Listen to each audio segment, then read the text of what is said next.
இது மகிமை நேரம்.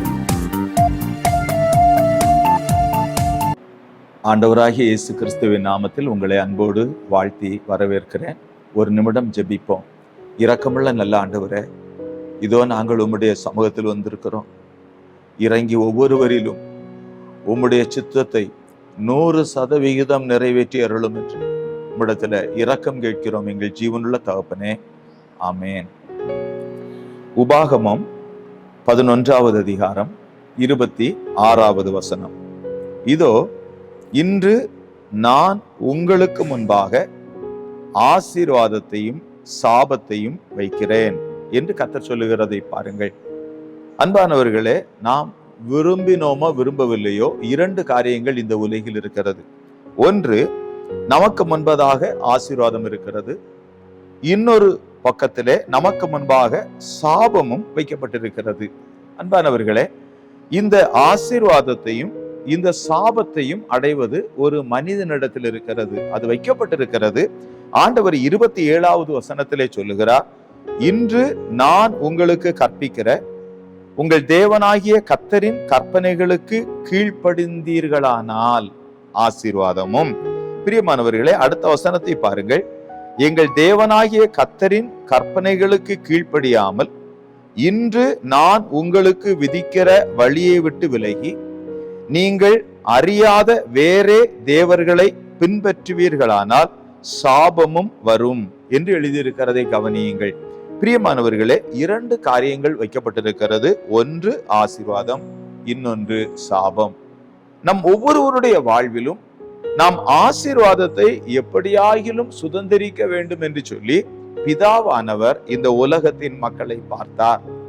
யோவான் 3:16 நாம் படிக்கிறோம், தேவன் தம்முடைய ஒரே பேரான குமாரனாகிய இயேசு கிறிஸ்துவை விசுவாசித்து அவரை ஏற்றுக்கொள்ளுகிறவன் எவனோ அவர்களுடைய வாழ்வில் அவர்கள் கெட்டு போக மாட்டார்கள், அவர்கள் நித்திய ஜீவனை அடைவார்கள் என்று ஆண்டவர் வாக்கு பண்ணி இருக்கிறார். யோவான் 1:12 அப்படி சொல்லுகிறது. பிரியமானவர்களே, ஆண்டவர் சொல்லுகிறார், கீழ்ப்படிந்தீர்களானால் ஆசீர்வாதமும், கீழ்ப்படியாமல் போனால் சாபமும் வரும். அப்ப 2 வழிகள் இருக்கிறது. ஒரு வழியிலே நடந்தால் அங்கு ஆசீர்வாதம் இருக்கிறது, இன்னொரு பாதையிலே நடந்தால் அங்கு சாபம் இருக்கிறது. ஆகவே தான் ஆண்டவர் 2ம் உனக்கு முன்பாக இருக்கிறது என்று சொல்லுகிறார். அன்பிற்குரியவர்களே, மனிதன் எப்பொழுதுமே இயல்பாக ஒரு குணம் இருக்கிறது. அன்றைக்கு ஆண்டவர் ஆதாமை அந்த தோட்டத்திலே ஏவாளையும் ஆதாமையும் வைக்கிறார். ஆனால் அங்கு பாருங்கள், ஒரே ஒரு விருட்சத்தின் கனியை புசிக்க கூடாது என்று கர்த்தர் வைத்திருந்தார். எல்லா கனிகளையும் புசிக்கலாம், ஆனால் எதை புசிக்க கூடாது என்று சொன்னாரோ அங்குதான் சத்துரு சாத்தான் அவர்களை இழுத்து செல்லுகிறதை நாம் வேத புத்தகத்திலே படிக்கிறோம். நாம் ஆசீர்வதிக்கப்பட வேண்டும் என்பது தேவனுடைய சித்தம். ஆனால் தேவனால் தள்ளப்பட்ட பொல்லாதவனுடைய விருப்பம் என்னவென்றால் அவனுடைய சாபத்திற்கு நேராக ஜனங்களையும் இழுக்கிறவன் என்கிறதை நாம் புரிந்து கொள்ள முடிகிறது. தேவன் ஒரு காரியத்தை செய்தார், தம்முடைய குமாரனை நம்முடைய உள்ளத்தில் அனுப்பிவிட்டால் கண்டிப்பாக என்னுடைய பிள்ளைகள் என்னை பின்பற்றுவார்கள், எனக்கு கீழ்ப்படிவார்கள். ஏனென்றால் நாம் என்ன சொல்லுவோம்? நான் அல்ல, கிறிஸ்துவே எனக்குள் பிழைத்திருக்கிறார். நான் பிழைத்திருந்தால் நிச்சயமாக சாத்தான் என்னை வஞ்சித்து விடுவான், சாபத்திற்கு நேராக நான் சென்று விடுவேன். ஆனால் தேவ குமாரனாகிய இயேசு கிறிஸ்துவை என் சொந்த இரட்சகராக ஏற்றுக்கொண்டிருக்கிறேன். அவர் என்னுடைய உள்ளத்தில் இருக்கிறார். ஆகவே இப்பொழுது அவர் என்னை வழி நடத்துகிறார், அவருடைய மெல்லிய சத்தம் எனக்கு கேட்கிறது என்று சொல்லுகிற ஒரு மேன்மைக்குள் கர்த்தர் நம்மை நடத்தி கொண்டு செல்லுகிறார். உபாகமத்தின் புத்தகம் 30வது அதிகாரம் பாருங்கள். உபாகமத்தின் புத்தகம் 30வது அதிகாரம் 16வது வசனத்தை பாருங்கள். இங்கு 15வது வசனத்தை நான் படிக்கிறேன், கவனியுங்கள். இதோ ஜீவனையும் நன்மையையும் மரணத்தையும் தீமையையும் இன்று உனக்கு முன்னே வைத்தேன். பிரியமானவர்களே, ஆண்டவர் நமக்கு முன்பதாக வைத்திருக்கிறார். ஜீவன் இருக்கிறது, இன்னொரு பகுதியிலே நன்மை இருக்கிறது, இன்னொரு பகுதியிலே மரணம் இருக்கிறது, இன்னொரு பகுதியிலே தீமை இருக்கிறது. ஆண்டவர் இதே உனக்கு முன்பதாக வைத்தேன். பிரியமானவர்களே, ஜீவனையும் நன்மையையும் நம்மால் சுதந்திரித்துக் கொள்ள முடியும், அதே போல மரணத்தையும் தீமையையும் நம்மால் சுதந்திரித்துக் கொள்ள முடியும். எல்லாம் நமக்கு முன்பதாக வைக்கப்பட்டிருக்கிறது. 16வது வசனத்திலே, நீங்கள் பிழைத்து பெருகும்படிக்கும் நீ சுதந்திரிக்க போகிற தேசத்தில் உன் தேவனாகிய கர்த்தர் உன்னை ஆசீர்வதிக்கும்படிக்கும் நீ உன் தேவனாகிய கர்த்தரில் அன்பு கூறவும். முதலாவது நாம் தேவனுடைய கர்த்தரில் அன்பு கூற வேண்டுமா? இரண்டாவது அவர் வழிகளில் நடக்கவும், அவருடைய வழிகளில் நடக்க வேண்டுமா? மூன்றாவது அவர் கற்பனைகளையும் கட்டளைகளையும் நியாயங்களையும் கை கொள்ளவும், மூன்றாவது நாம் கை கொள்ள வேண்டுமா?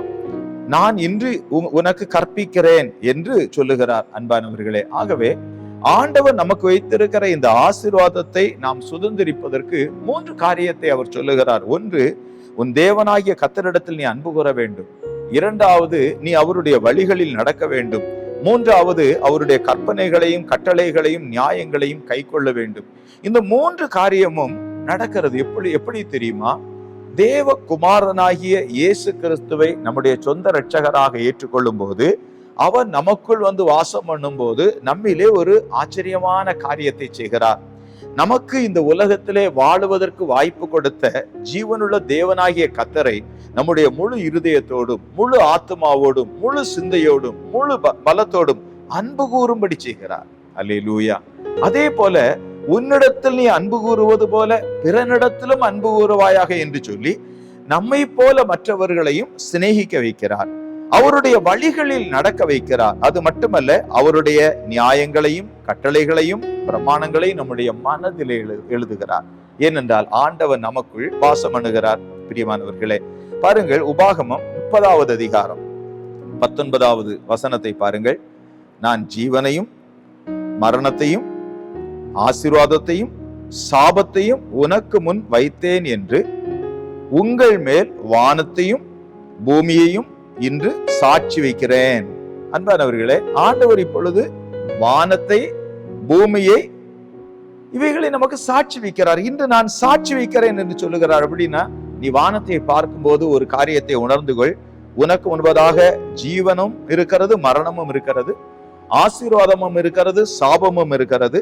இப்பொழுது நீ அதற்கு சாட்சி என்று சொல்லி ஆண்டவர் இரண்டு காரியத்தை வைக்கிறதை பாருங்கள். 20வது வசனத்தின் கடைசி பகுதியிலே படிக்கிறேன். உன் தேவனாகிய கர்த்தரில் அன்பு கூர்ந்து அவர் சத்தத்திற்கு செவி கொடுத்து, ஆமென், அவரை பற்றி கொள்ளுவாயாக. அவரே உனக்கு ஜீவனும் தீர்க்காயுசுமானவர். அல்லேலூயா. ஆண்டவராகிய இயேசு கிறிஸ்துவே நமக்கு ஜீவனும் தீர்க்காயுசுமாய் வந்திருக்கிறார். பிரியமானவர்களே, நமக்கு முன்பதாக ஒருபுறம் ஆசீர்வாதம், இன்னொரு புறம் சாபம் இருந்தாலும், ஒரு புறம் ஜீவன், இன்னொரு புறம் மரணம் இருந்தாலும், ஒரு புறம் நன்மை, இன்னொரு புறம் தீமை இருந்தாலும், நமக்கு இரக்கம் செய்கிற ஒருவர் நம் நடுவில் வந்திருக்கிறார். பிரியமானவர்களே, ஆண்டவர் இறங்கி நமக்கு ஆசீர்வாதத்தை தரும்படி ஒரு நிமிடம் நாம் ஜெபிப்போம், கர்த்தரை நோக்கி பார்ப்போம். இரக்கமுள்ள எங்கள் நல்ல ஆண்டவரே, எதிர்பார்ப்போடு உம்முடைய சமூகத்தில் கொண்டு வந்திருக்கிறேன். ஒவ்வொருவரையும் நீர் ஆசீர்வதிப்பீராக தகப்பனே. ஒவ்வொருவரும் ஜீவனை சுதந்திரிக்க வேண்டும், நன்மையை சுதந்திரிக்க வேண்டும் எங்கள் தகப்பனே. ஒவ்வொருவரும் ஆண்டவரை ஆசீர்வாதத்தை சுதந்திரிக்க வேண்டும் அப்பா, ஜீவனை சுதந்திரிக்க வேண்டும். இரக்கம் செய்தருளும் என்று சொல்லி ஜெபிக்கிறோம். ஆண்டவர் வானத்தையும் பூமியையும் இன்று சாட்சி வைக்கிறேன் என்று சொன்னீர். வானமும் பூமியும் எங்களுக்கு சாட்சி கொடுக்கிறது. ஆகவே நீ ஆசீர்வாதத்தை தெரிந்து கொள், நீ ஜீவனை தெரிந்து கொள் என்று ஆண்டவர் எங்களை எதிர்பார்ப்போடு அழைக்கிறீரே. உடைய சமூகத்தில் அர்ப்பணிக்கிறோம். இந்த வார்த்தைகளை கேட்டுக்கொண்டிருக்கிற ஒவ்வொருவரையும் ஆசீர்வதிக்கிறதற்காக இயேசு கிறிஸ்துவின் நாமத்தில் நன்றி சொல்லி ஜெபிக்கிறோம். ஜீவனுள்ள தகப்பனே, ஆமென், ஆமென்.